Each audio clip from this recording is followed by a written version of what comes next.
Welcome to Breaking the Silence of Design, a bi-monthly podcast designed to discuss the issues of race, racism, justice, equity, diversity, and inclusion in the design and construction industry. I'm Karen Compton, your co-host and founder of A3K Consulting. I'm Gabrielle Bullock, your co-host and Director of Global Diversity for Perkins and Will. And today we're going to continue the conversation by answering some questions around accountability that we received. And if we don't get to your questions, we'll get to it next time. And it's not too late to continue the conversation online through LinkedIn and Twitter. So let's go. You ready? Okay, so first question. I am principal of a 40-person architectural firm and do not have a dedicated human resources person.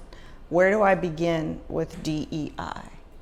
Well, first I'd like to state that EDI or DEI is not HR. And though for a 40-person firm, you don't have to have a dedicated one, but you should have one that you use fairly regularly.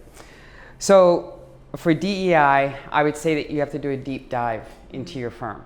And that means, you don't need a diversity person to do that, but before you can even hire a diversity consultant or hire one internally, you must know what you're dealing with. So I think doing a deep dive with your firm, understanding where your demographics are there gaps? Are there demographics that you'd like to have in your organization and you don't? Are your practices and policies equitable? And that's as simple as looking at pay equity, job title versus gender. Just look at everything with an open, fresh eye towards equity. And then I would say get an assessment from your staff, because it's really around culture, the culture of your organization. At Perkins and Will, we did a deep dive listening tour. So I went to every office and listened to a representative group of that office on anything they wanted to talk about, challenges, opportunities around diversity, inclusion, and engagement. And so at the end of the day, we had an assessment and could tell where we had significant challenges around equity, diversity, and inclusion. And from there, I would say once you do that, you'll know what kind of, what you have to focus on. And I would say if you're going to hire, I think that's the next question, I would say hire a consultant. And I think we'll get to that too. Yeah, we'll get to that. But this is not it's not a role that anybody can do.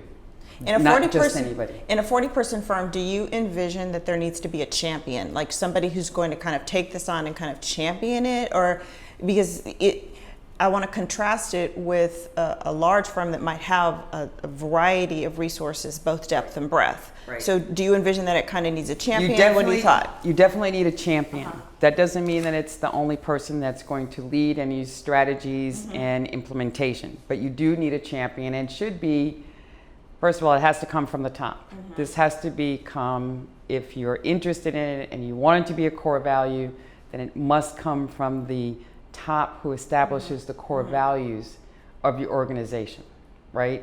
And then a champion to help move it along and be the cheerleaders of sorts, but not to dump all of the activities and requirements to move it along on that one person. So champion, be careful about the word champion is perfect. It's not someone who's going to do all the work. So being real clear that the champion is the person who is going to kind of take the vision and move it forward. It's not 100% their responsibility to do all the work. Also be very clear then that whatever systems or mechanisms they need in order to be supported to do this, to take this on, that those resources are available to them. Otherwise, I think it would be an epic fail. You have to be committed to make an investment, and that investment varies depending on where you find your most urgent need is around EDI.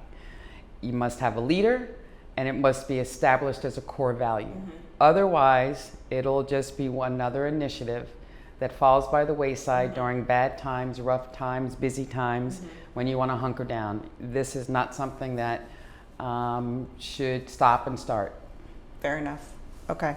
So there was kind of like a follow-up question to that, really. So I'm going to go a little bit out of order because someone actually asked the question around DEI statistics.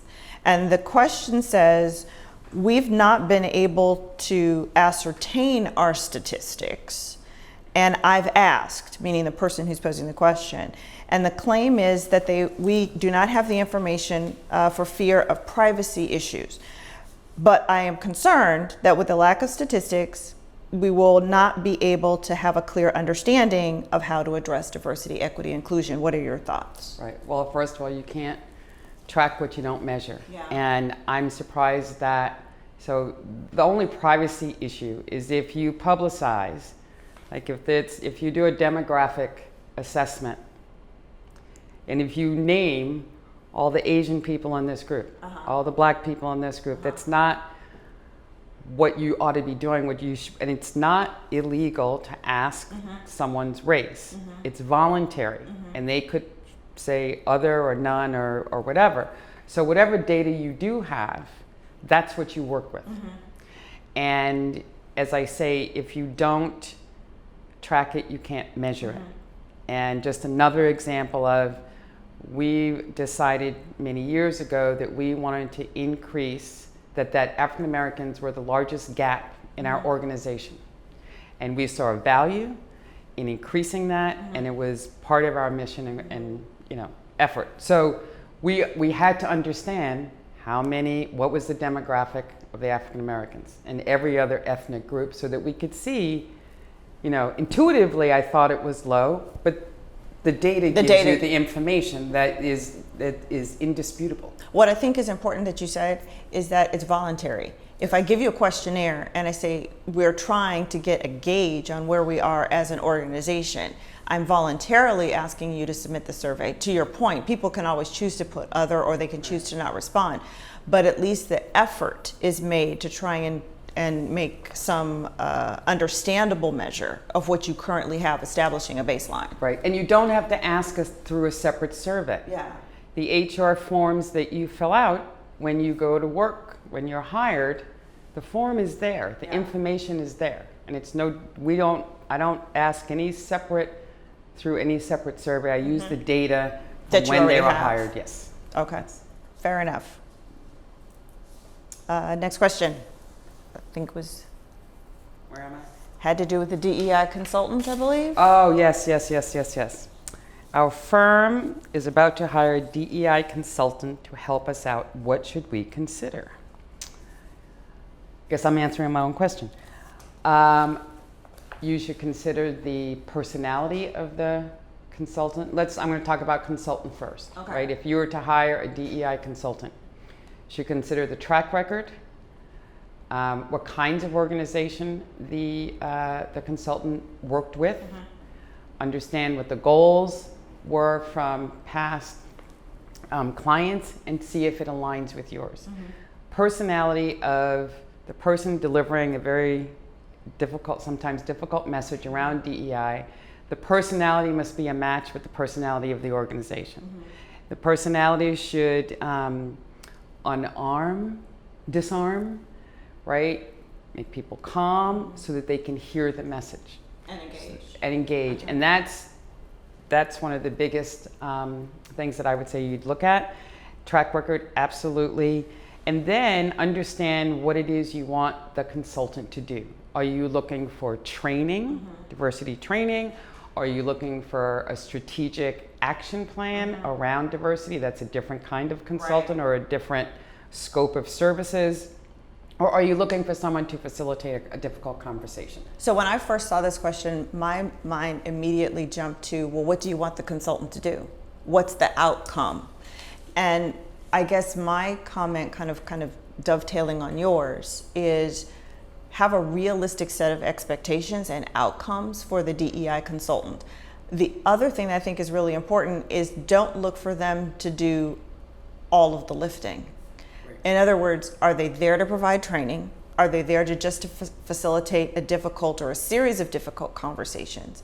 But don't look to them as being the solution for addressing your underlying diversity, equity, and inclusion goals. What I've become really concerned with and somewhat alarmed about lately is the number of people that have said, oh, we're just going to hire a consultant.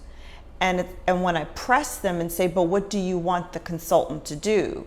there's not a real clear understanding of what is the role that the consultant is going to play and what are the expectations and outcomes. So I would try and caution people there first. Right. And I think in any of those scenarios, you have to do a deep dive. Yeah. To figure out and to see what it is what do you see? Yeah. What's going on in your organization? So that may be a separate consultant, but all of it starts with a deep dive and you understanding where you are, because just to say that I want to be more diverse, so I'm going to hire consultants, is not going to make it happen. Exactly. Okay, I think we have one other question. Let me see, where did it go? Let's see. What is the danger, or is there a danger, in referring to a community or group of communities of people as BIPOC? It's very interesting. Oh, I have an opinion. Oh, I know you do. First of all, can we explain what BIPOC is? Yes, Black and Indigenous People of Color, okay. BIPOC. The first time I heard that term was several months ago on a board that I'm on at a university. And it made sense, although I'd never heard it before, and it was talking about Black and other people of color within the faculty and student body. So as grouping them all together as a cause sort of made sense there. But recently, I heard a linguist, I can't remember his name, at UC Santa Barbara, and he talked about the danger of lumping everybody into a very catchy acronym. Because what it does is it lumps everybody together, and everybody is not experiencing the same challenges at the same moment. So I would say be careful. I think in certain situations it may make sense if that particular group in that particular situation are all after the same cause and the same challenge at the same place. But as a replacement for talking about African Americans or Black or Latinx or Hispanic, I would not. So I'm in the category of you, which is I think the moment we lump people into a category or some kitschy acronym, we have lost the humanity of the individuals within that struggle. So I would caution against the use, the overuse of the phrase BIPOC, and I've heard other phrases as well, but because I do believe it tends to dilute and dehumanize the experiences of each of those individuals, because the experiences of Indigenous people are very different than those of Black people. Not to say that they both don't struggle, that haven't struggled, but in very different ways. So, and again, to recognize that those two are very different from Latinx or Hispanic is also to acknowledge them and their humanity. So I really truly want to caution against kind of using that term, which I believe, like you, really started in academia and then has found its way into kind of our corporate mix. And I really try not to use that term because it really does dilute the importance of each group, and nobody likes labels, right? And why in that order? Why BIP? OC. I think that's only because it fits into some kind of cute acronym other than that. But anyway, are those all of our questions for today? Are we out of it? Maybe. We're actually done. Well, I want to thank you for joining us on this episode of Breaking the Silence of Design. I'm Karen Compton. I really want to thank IBI Group for being our sponsor for this program. And thank you today for joining us. And I want to thank you, our subscribers, for participating, and it's not too late to participate in the next conversation or on YouTube, LinkedIn, and Instagram. Join us next time when we continue the conversation with our next guest. Thank you. Thank you. Appreciate you.